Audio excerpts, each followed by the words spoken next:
Estamos aquí en diálogo con Xavi.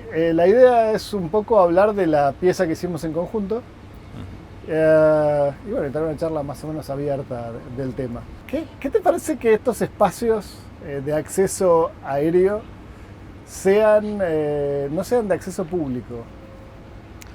Bueno, de entrada la verdad es que no me sorprende, porque aquí la cultura que hay en todas las comunidades, en todos los pisos, es... el terrado no es algo accesible, y si es algo accesible es para un uso muy concreto, ¿no? Que es tender la ropa. Es para lo poco que se acepta usar un terrado. Es una cosa realmente absurda y muy desaprovechada. Es que podríamos tener otra superficie, otra capa de la ciudad. Podrías aprovechar incluso a nivel de naturaleza, ¿no? Imagínate, bueno, ya se ha hecho en algunos terrados verdes, hacer otras zonas verdes elevadas, que pudiera ser que la naturaleza viviera a otro nivel más elevado, pero en cambio tenemos ese miedo, porque también es verdad que los terrados muchas veces son el lugar donde hay las fuentes de conflicto de los vecinos, de las comunidades de vecinos, ¿no? En las comunidades de vecinos que he estado, siempre ha habido conflictos, ¿no? Porque hay alguien que ha hecho una fiesta, porque alguien ha puesto no sé qué y se ha creado humedad de los vecinos. Entonces yo creo que por ese miedo del conflicto se deja sin uso y se queda en esas zonas totalmente desaprovechadas. Bien. Mientras cantan los pájaros ahí atrás, ¿cómo empezaste a trabajar en estas, recién decíamos, que no llamarlas fotografías, ¿no? En estas imágenes compuestas de aves? ¿Cómo empezó ese trabajo? Bueno, este trabajo vino de mi necesidad de hacer un proyecto artístico. Después de muchos años trabajando en la fotografía publicitaria, yo tenía pues esas ganas de hacer algo personal, que se saliera un poco de ese entorno.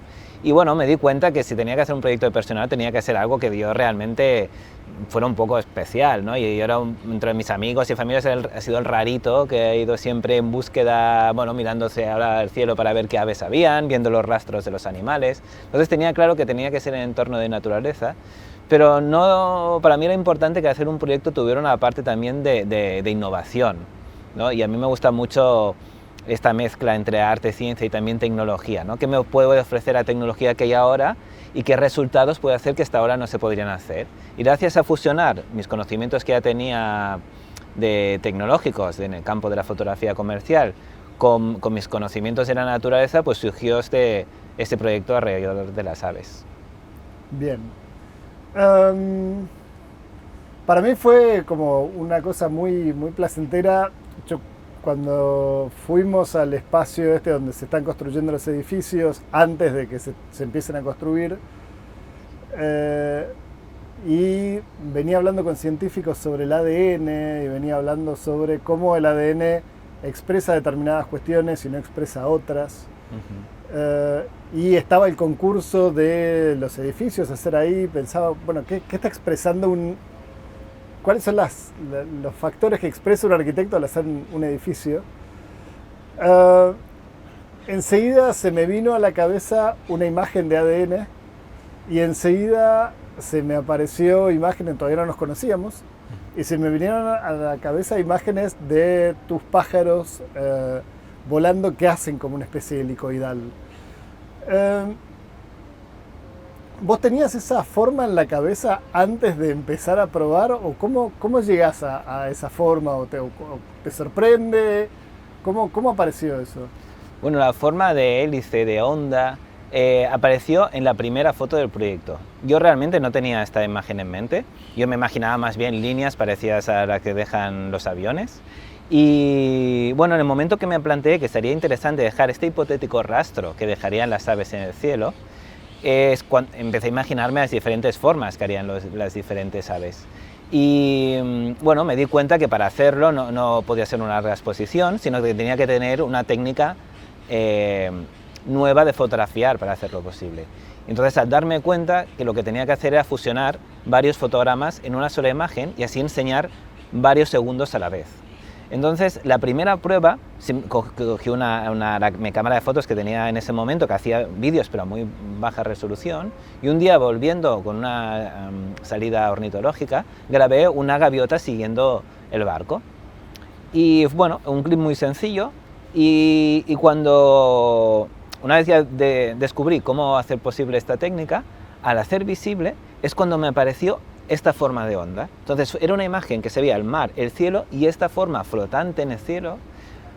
Me quedé flipado y ahí es donde me di cuenta que por fin había encontrado ese proyecto que estaba buscando. Y también lo que fue muy interesante es que las formas que iban apareciendo eran formas que ya estaban antes en la naturaleza. Y el ADN fue una de las primeras cosas que me vino, ¿no? Igual que otras partículas microscópicas como plancton o tipo de algas también. Cuando, mientras nos cantan las cotorras de fondo, cuando empecé a pensar el proyecto este de si se podría ver el ADN, estaba dialogando con científicos y hay una cuestión que, a ver, que todo el mundo da por obvia que esa es la forma del ADN, que se supone que es así. Que hay una gente que en 1930 hizo un primer dibujo, que es el que hicimos de base, y luego en los 50 aparece la doble helicoidal como forma que resuelve, porque el primer dibujo no resuelve del todo esta cuestión. Pero hablando con científicos, lo que me dicen es que para hacer la decodificación del ADN hay que frenarlo, ¿no? Como que el ADN está todo el tiempo en movimiento. Y pensaba en esto que decís de los rastros, de las huellas, ¿no? Como un animal por ahí deja una huella en el piso y bueno, y un avión claramente deja la estela esa, o un barco en el agua deja la estela, pero nosotros no vemos la reverberancia que hace en el aire un pájaro. En ese momento justo apareció un amigo que hace cometas en París, en Francia, en el campo, y posteó una foto de un molino con dos bandas que giraban y hacían helicoidales. Cuando veo eso, pienso, qué bueno sería que Xavi Bou hiciera una foto de esto. Y fue muy interesante llamarte y que accedas de inmediato. ¿Por qué accediste tan fácilmente a esto? Bueno, porque eso es muy fácil de ligar, la verdad. A mí, primero que no sé decir que no, entonces a veces sí que accedo a cosas que igual no me apetecen mucho, que es una cosa que he ido aprendiendo con el tiempo, pero en tu caso, mi proyecto, igual que realmente me ha dado muchas cosas, me ha cambiado la vida, sí que es verdad que he tendido a aislarme. Entonces me he ido como yo solo en el campo y bueno, luego hay sí que la parte más social de las exposiciones, pero no tiene nada que ver con la gente que interactuaba antes. Entonces, claro, cualquier propuesta que sea trabajar con gente con otro punto de vista, con otra mirada y que me pueda aportar algo nuevo, pues entonces yo estoy encantado a cualquier propuesta, ¿no? Bien, pues fue para mí como mágico también el hecho de que lo primero que me dijiste fue buenísimo, pero hagámoslo con aves también. ¿No? Es decir, que se vea el ADN y que se vean las aves. Y a mí esto me resonó muy bien porque hay una cuestión que es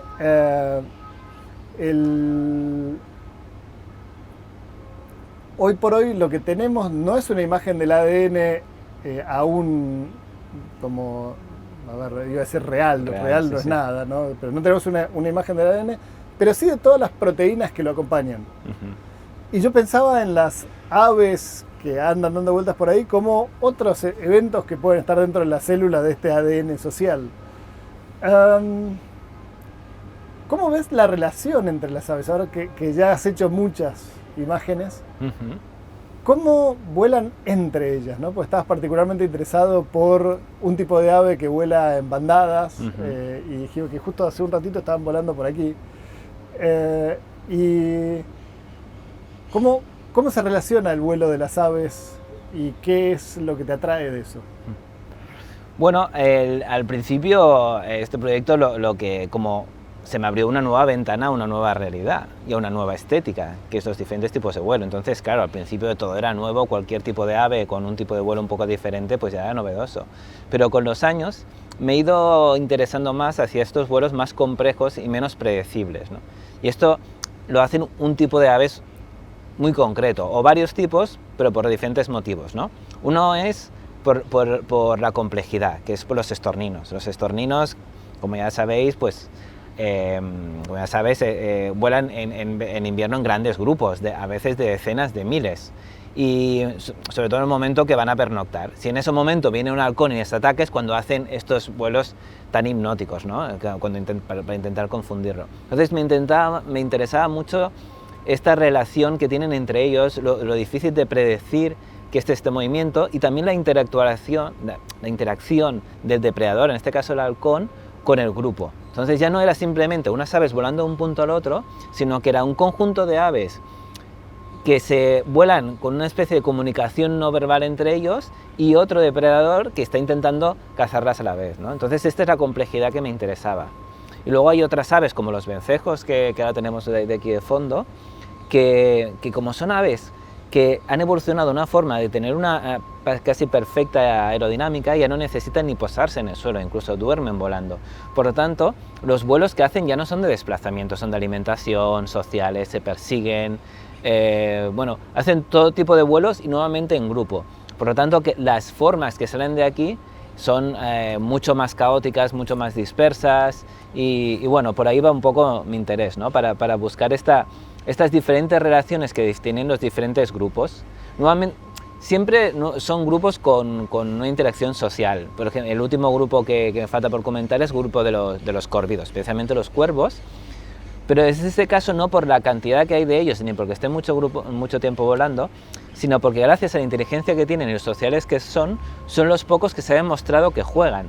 Por lo tanto, hacen acrobacias, se persiguen, hacen un tipo de vuelo mucho más complejo porque hay un tema social, no hay un tema de que se están alimentando o están huyendo de un depredador, ¿no? Por eso me interesa esta interactuación en este grupo de aves. Una cosa que pensaba mientras hablabas recién es esta cuestión de dijiste que hay vuelos que no son predictibles o que no son predecibles. Y pensaba en la inteligencia artificial y el modo en el que están viendo las proteínas. La forma de las proteínas básicamente es una inteligencia artificial que le marcan 3 puntos y hacen como un timelapse, o sea, similar a tu trabajo.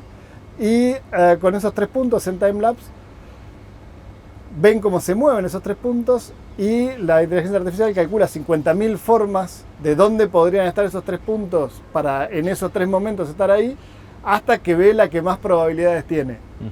Ahora, en ningún momento se contempla el juego, en ningún momento se contempla los impredecibles, ¿no? Acá se puede largar a llover y se acabó la entrevista y se acaba todo.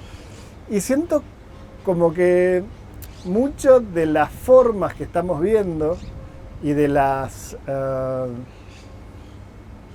imágenes que nos acompañan son pensadas desde un lugar con muy poco juego, ¿no? Con muy poco, con una mente muy racional, ¿no? Muy estadística más que de juego. Que la estadística eventualmente tiene su oportunidad, ¿no? 6 de cada 10 veces pasa esto. Ahora, a mí me interesa mucho como artista las otras 4. Algo también que me llama particularmente la atención y trae este proyecto de fondo es que los 2 dibujos realizados para digamos, los 2 primeros dibujos del ADN los hicieron mujeres y los que pasaron a la historia fueron los hombres que firmaron el paper. Yo creo que como hombres nos toca revisar mucho ese lugar, pero sobre todo el lugar de sacarle a la razón y que entre la emoción, ¿no? Que entre el juego. ¿Cómo sentís que es este tema del juego en los pájaros, ¿no? Cuando vos ves 2 cuervos jugando, como decís, ¿qué están haciendo? Bueno, es lo fascinante de los últimos años, por eso también ahora están teniendo tantos éxitos estos libros de Naturbleitung, ¿no? Que te explica el cerebro de las aves, el comportamiento de las aves, porque estamos teniendo este cambio de paradigma, de que las aves no son prácticamente objetos animados, sino que bueno, son mucho más complejos de los que pensamos, tienen más inteligencia de lo que pensamos. Por ejemplo, se ha descubierto que aunque los aves tienen un cerebro muy pequeño, es porque tienen una densidad muy alta de neuronas. O sea, no es equiparable, no es extrapolable al tamaño a las capacidades que pueden hacer. Simplemente ha sido una adaptación evolutiva para tener un cerebro pequeño, por lo tanto que consuma poco, porque nuestro cerebro es súper poco... Económico. Exacto, gasta Sí. muchísimo y es muy grande, ¿no? En cambio, el de las aves es muy pequeño por las cosas que pueden hacer, comparado con otros mamíferos. Entonces no tenemos que ver como algo malo, es que decir, mira qué cerebro tan pequeño, pueden hacer muy poco, sino que con ese cerebro, por ejemplo, se ha demostrado el cuervo de Caledonia puede fabricar herramientas, no solo usar, sino fabricar herramientas para encontrar alimento, que esto lo hacen muy pocos animales, incluso primates en la naturaleza. Bien, ahí también hay una cuestión, bueno, hay algunas teorías que lo que plantean es que en realidad la información no está acá, Ya. sino que está en otra parte y nosotros lo que hacemos es accederla desde el cerebro. Y yo siempre tengo esta imagen que para esta obra fue muy importante, que es la idea de el ADN como constructor de cuerpo. Ujú. Está esta idea que me decías que no comprendía muy bien de Hundertwasser, ¿no? Que es, tenemos esta piel, después tenemos la ropa, luego tenemos la vestimenta, luego tenemos la casa, la ciudad y el mundo, ¿no? Como capas de piel. Yo pienso, un pájaro tiene toda la información de cómo hacer su nido, ya sea en Argentina tenemos un pájaro en particular que se llama hornero, que lo hace de barro, que es bellísimo. Pero también hacen casas de palo muy bien construidas, que duran mucho tiempo, que son resistentes al clima, y no estudian en la universidad, ¿no? Y estamos en una universidad y siempre me gusta pensar cómo llega el conocimiento. Hoy este espacio está cambiando de nombre, se está llamando la Ciudadela del Conocimiento. Y yo cuando veo tus imágenes, lo primero que me aparece es cuánto conocimiento encriptado hay en esos vuelos, ¿no? Ahí hay conocimiento de millones de años, ¿no? En cómo se mueven y también cómo son uno con el ambiente. ¿Cómo ves la relación de las aves con las ciudades hoy? Bueno, es interesante porque es una cosa que estos últimos años, especialmente después del confinamiento, ¿no? Que tanta gente ha sido tan consciente de la naturaleza que tenemos alrededor, que siempre ha estado ahí, simplemente no habíamos tenido tiempo de observarla, ¿no? Y la relación de las aves con los edificios en concreto o por las ciudades, pero me gustaría comentar de los edificios, muy curiosa, porque han habido ciertos tipos de aves que se han adaptado mejor, que son las aves que históricamente vivían en acantilados. O sea, las aves que vivían en acantilados se han adaptado a las ciudades. Por ejemplo, las palomas en inglés es rock pigeon, ¿no? Paloma de roca. Y si vas a Escocia o incluso por aquí las ves en los acantilados criando al lado de los araos o de otras aves marinas. Y es muy chulo verlas ahí en su esplendor, ¿no? Esta vez después se ha adaptado a la ciudad, bueno, siempre pasa, ¿no? Que las aves de ciudad están como más sucias, ¿sabes? Pero bueno, ha sido una adaptación de vivir en los acantilados. Es curioso, nos ven como acantilados los edificios. Y la reacción que tienen con estos edificios ha ido evolucionando con el tiempo. Los edificios antiguos, como tenían ciertas necesidades, como las ventilaciones, y no estaban tan sellados como ahora, encajaban mucho mejor con la naturaleza. Por ejemplo, volviendo a hablar de los vencejos no hacen nido, usan huecos en los acantilados, y en este caso huecos en las ciudades. Donde más vencejos hay es en las ciudades, porque es un entorno perfecto. Hay rocas verticales, que es un edificio con huecos. ¿Qué pasa? Que estos huecos en los edificios nuevos ya no se hacen. Por lo tanto, o se hacen construcciones a propósito, o están perdiendo el hábitat, que es la problemática que tiene actualmente el vencejo. Con las restauraciones están perdiendo su hábitat natural, porque los edificios nuevos ya no se hacen con agujeros donde pueda haber suciedad o se puedan haber humedades, ¿no?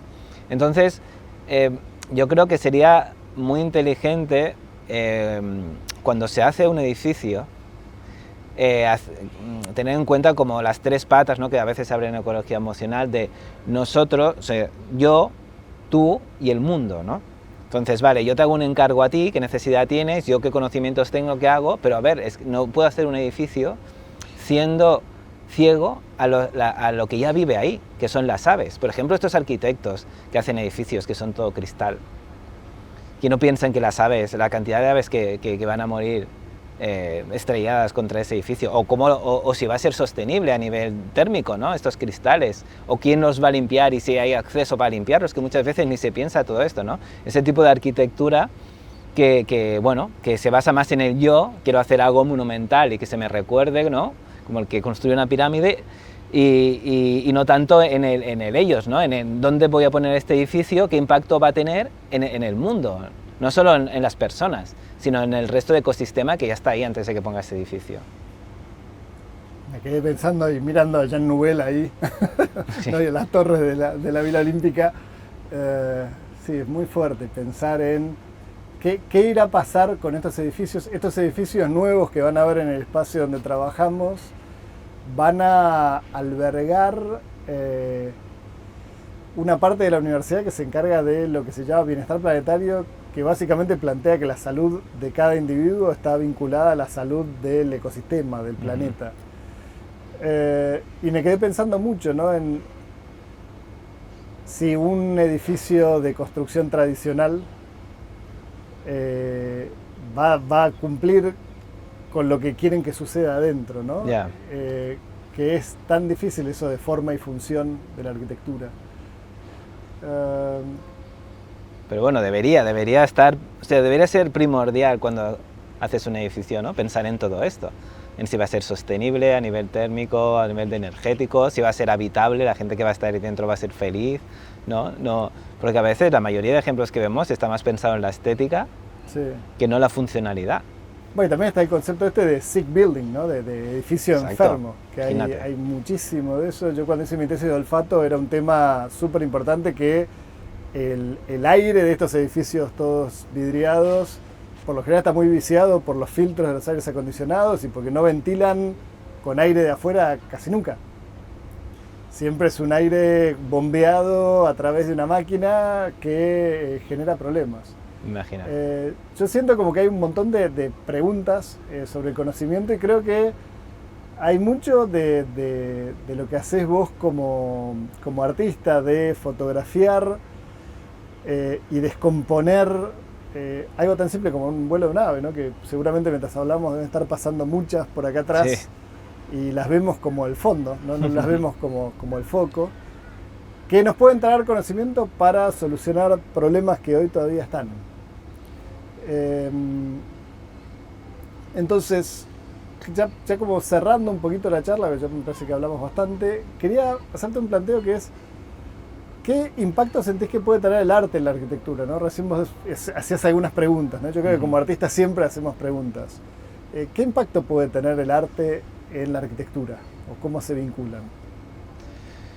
Bueno, la arquitectura incluso también podría ser, seguro que gente la considera arte, ¿no? Yo creo que el arte lo que tenemos que hacer es primero incomodar, después hacer preguntas. Entonces, por lo tanto, es esta herramienta de a cualquier persona en cualquier profesión de hacerle preguntar cosas, porque yo creo que el gran peligro que hay en cualquier cosa es caer en en ser conservador, ¿no? De si hasta ahora has hecho una cosa, pues seguir haciéndola igual. Y los tiempos cambian rápido, las necesidades cambian, incluso los valores cambian.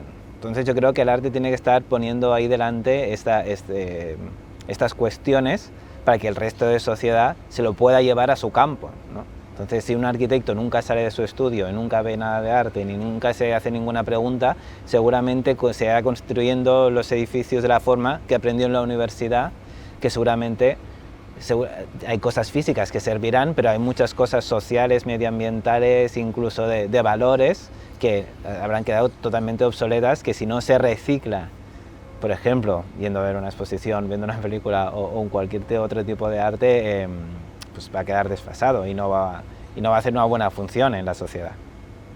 Bien, bueno, yo creo que con esto más o menos estamos. Así que gracias, Muy Xavi. bien. Gracias a ti, Martín. Bueno, seguimos charlando. Dale.